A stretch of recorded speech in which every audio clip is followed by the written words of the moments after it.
Assalamualaikum warahmatullahi wabarakatuh. Perkenalkan, nama saya Nabila Nur Faiza, bisa dipanggil Nabila. Saya dari kelas 11 MIPA 4, nomor absen 25. Alamat rumah saya di Desa Tempe Kidul, Kecamatan Tempe. Jadi di sini saya akan menjelaskan tentang kehidupan bangsa Indonesia di bidang sosial ekonomi pada zaman pendudukan Jepang. Kedatangan dan masa pendudukan Jepang menjadi periode yang sangat penting bagi negara Indonesia.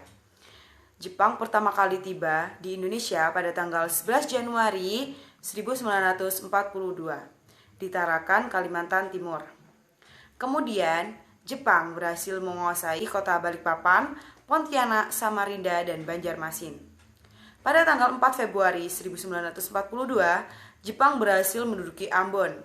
Kemudian, pada tanggal 16 Februari, Jepang berhasil menguasai Palembang. Selanjutnya, Jepang ingin memusatkan serangannya di Pulau Jawa.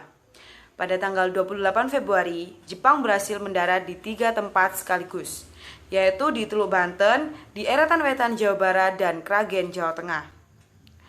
Sebuah tentara Jepang yang sangat besar ke Indonesia membuat tentara Belanda tidak mampu bertahan.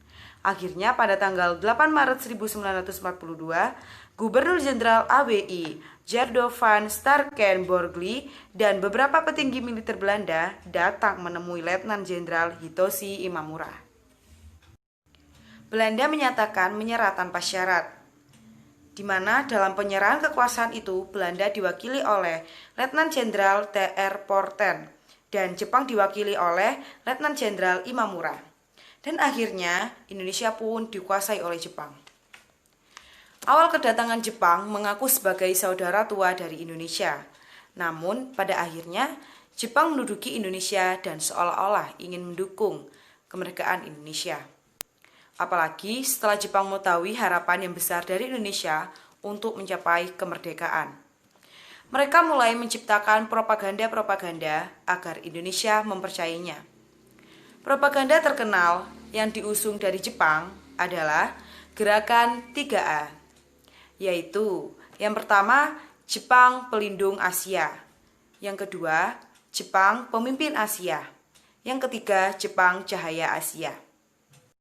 Selain propaganda, Jepang membentuk badan-badan kerjasama seperti 1. Putra, Pusat Tenaga Kerja, yang bertujuan untuk membujuk kaum nasionalis sekuler dan intelektual agar menyerahkan tenaga dan pikirannya untuk mengabdi kepada Jepang.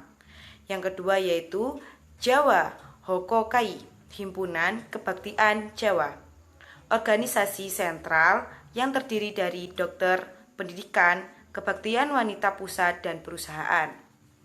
Itu saja yang bisa saya jelaskan. Kurang lebihnya saya mohon maaf.